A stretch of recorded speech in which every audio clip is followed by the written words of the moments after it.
Okay, well, how you doing?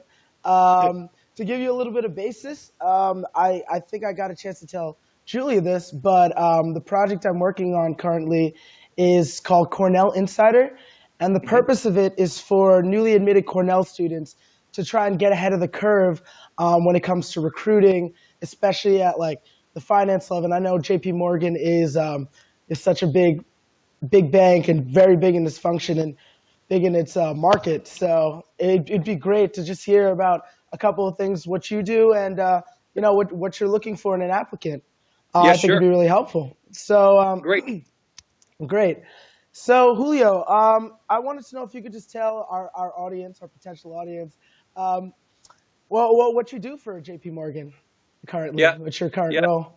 sure. So I am the head of HR for JP Morgan Chase's technology and operations groups. So if you think about the consumer bank, which is Chase Bank, it's the one where you see all the ATMs and the tellers. Yeah, Yeah, we yeah. have 150,000 employees who are part of Chase Bank, and I support the technology and operations organizations, which is about 50,000, 55,000 people who are part of that organization. Right. Awesome. Okay, that's great. Yep. So so are you part of the recruitment process?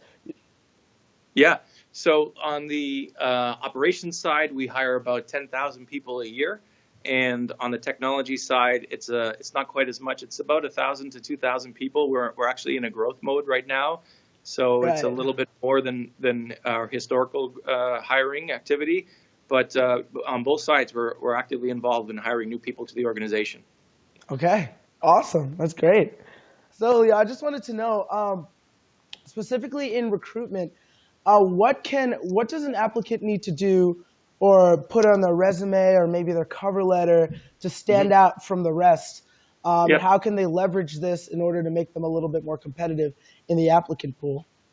Yeah. Look, so I think more and more in recruiting young folks who are coming out of college these days, it's different than when I graduated. When I graduated, we were just happy to get any job, and Right. more so nowadays, I think people are much more informed than I was at that age in terms of finding the job that's the best fit for them. Right, whether it's they want something that is a certain type of work or has a certain type of culture or just sort of aligns with their values and what they want to accomplish.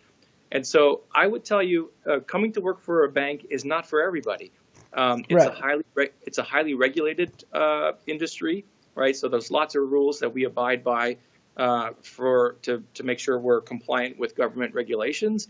And there's a lot of structure, there's a lot of process, and some people who come out of college and come work here sort of see all of that and they interpret it as being highly bureaucratic.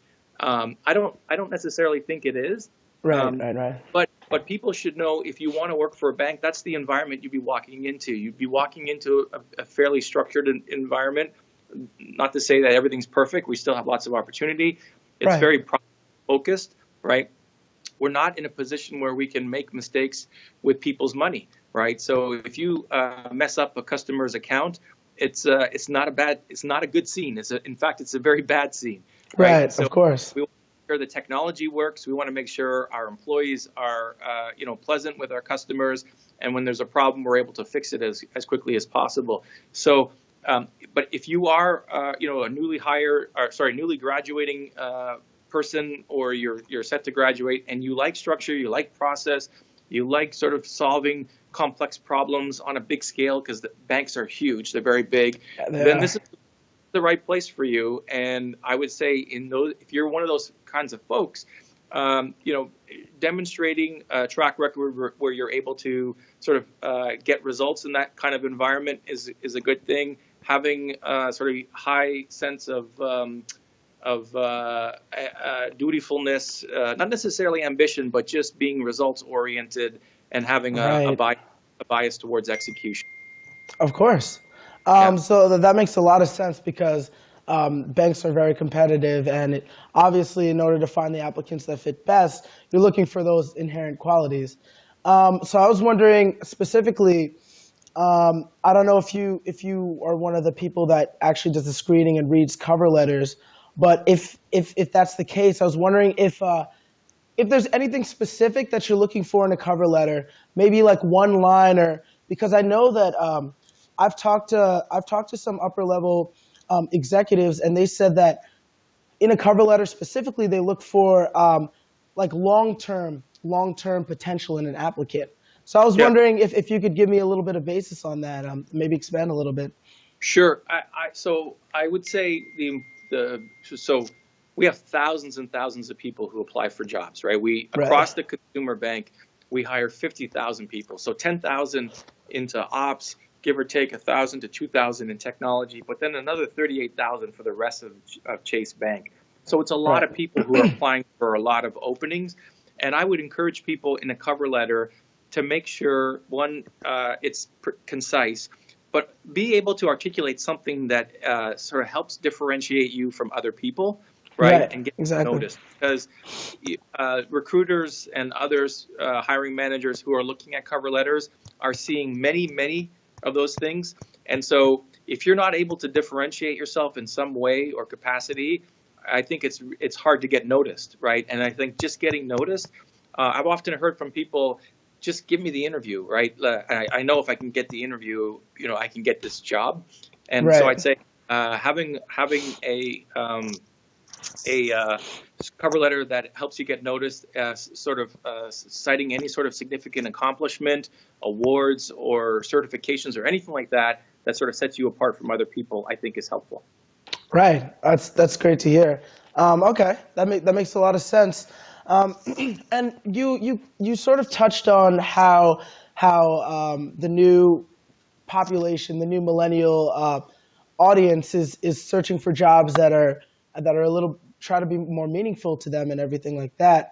So I Yep. was wondering if you could touch on how J.P. Morgan's strategy has differed in recent years than it has in years prior, maybe like 10 years ago. The landscape was very different, the market was very different, and the audience you're trying to appeal to is very different. So I want to know how JP Morgan's strategy has changed a little bit, Sure. at least recently. Yeah, look, I would say, success at times success breeds arrogance, but failure breeds humility. And so, the global economy collapsed in 2008, and the banks were Yeah. right in the middle of it. J.P. Morgan Chase sort of had its difficulties to manage through. It was in a much better position going into the crisis, and it came out much stronger as a result of it. But I believe it learned from that crisis as well, and wants to make sure that it's never in a position that would jeopardize or put the bank at risk. Its long term. It Right. really takes a long term view. And so your question about what has changed, I'd say our time horizons have changed, right? We are taking a much longer perspective on things. I believe our commitment and what was important to us has also evolved, right? So Right. banks frequently said in the past, we committed to our employees, to our customers, and to our shareholders. But I really believe it was, to our customers and to our shareholders, and then to our employees. I believe JP Morgan Chase actually gets it the right way in terms of focusing first on the customer, and understanding that having highly engaged employees servicing your customer will lead to better business results. And so while we say we're focused on our customer, we're really focused on our employee and making sure they Right. love working here, they love what they're doing, because it's going to translate into better results. And then more recently, you will see that the firm has made a much bigger commitment to the communities in which we operate in, and helping to do good in those communities. I'm not sure whether you've read about our $200 million commitment to Detroit and the revival of that city. And we're doing similar work in New Orleans as well. And it's just, for me, it's an organization that doesn't just sort of take the money and run, but is Right. willing to Exactly. significantly to make the communities that we're operating in stronger and healthier. Okay, that's great. That was a great answer, and thank you for answering that. Um, so I wanted to know specifically when it comes to undergrad recruiting. I know that you were probably a college student at one point, so I wanted to know: is there a piece of advice you'd want to give your younger self? now looking on it in retrospect, Yeah, being a little older and more mature. yeah. So look, I would say a couple of things. I was, Right. by comparison, I think I was very naive to the kids who are graduating from college today. You're much more informed. You have much stronger opinions on things, and I would say, like, don't compromise. The first job is really important, and so make sure you do your due diligence on anybody you're considering, and understand it's as much your choice as it is their choice. And if there's a company that you really want to go work for and they choose not to make you an offer, like, don't get upset about it. I always take a view that if it's not meant to be, it's not meant to be. Right. And, you know, it may lead to a different path or a different door opening for you, but just make sure you really kick the tires before you say yes. That's my Right. advice. Yeah. And how do you feel that that has shaped your experience? Looking recruitment and that whole process. How do you feel that that shaped your experience, Yeah. your career? Yeah. So look, again, I think it was when I was coming out of college, it was a different time in the workforce, right? It was there was a really bad recession going on, and so there weren't a lot of new jobs for college hires, and people felt grateful just to get a job. I was the same way, and then in those first several years, I do believe when it's important when you do get your first job coming out of college, you make every effort to differentiate yourself once you get in there and deliver, Right. right? So, deliver strong results and perform for the company at or better than what they're asking you to do, and make some personal sacrifices then, whether it's your time, your energy, effort, whatever. Because later in life, when you have a family and you have children or all these other obligations, you're paying a mortgage, it becomes much harder for you to make those sacrifices for your workplace. And I say if you do it earlier when you're young, it's easier, and you can sort of differentiate yourself and sort of advance in your career that much more quickly. Okay. Well, that's great to hear. That's great advice. Um, Yeah, and again, thank you for taking this interview. sure. Is there any other advice you might want to give to our potential new incoming freshman Yeah, class at Cornell, just yeah, about recruitment in general? yeah. So, like, I would encourage people. No one ever told me this, and I would have benefited from it. But, like, I would encourage you to go and interview with companies that you maybe have no interest in, and just going to talk to people, because I think it will help you for the companies that you really have an interest in prepare and sort of be smoother in your responses. You're trying to make an impression of a recruiter or a hiring manager, and that can be really difficult and intimidating. So if you have a little bit of practice under your belt with some of the companies that you're maybe not interested in, they don't need to know that, but at Right. least you can sort of work at it. So for the companies that you really are interested in, you'll be less nervous, maybe a little more confident, and perhaps do well, and it'll land you the job that you're interested in. Okay, so just Yeah. keep the net wide and Yeah. try to cultivate those skills is very important. You'd I say. totally agree. You said that really well. It's a great way to summarize that. Yeah. Okay, well, thank you so much for taking the time to respond in this interview. I'm Sure. sure it'll be very helpful, and these responses are probably going to go up on our platform.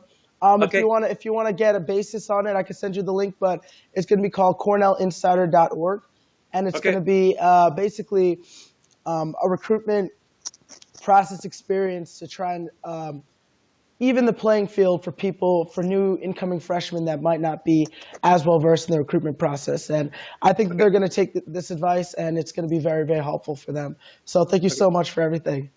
Sure. Happy to meet with you, Evan. I hope you Okay. enjoy your spring break. Thank you so much. Okay. I hope you enjoy your day. All Okay. right. All Have a right. nice day. Thank you. Thank you.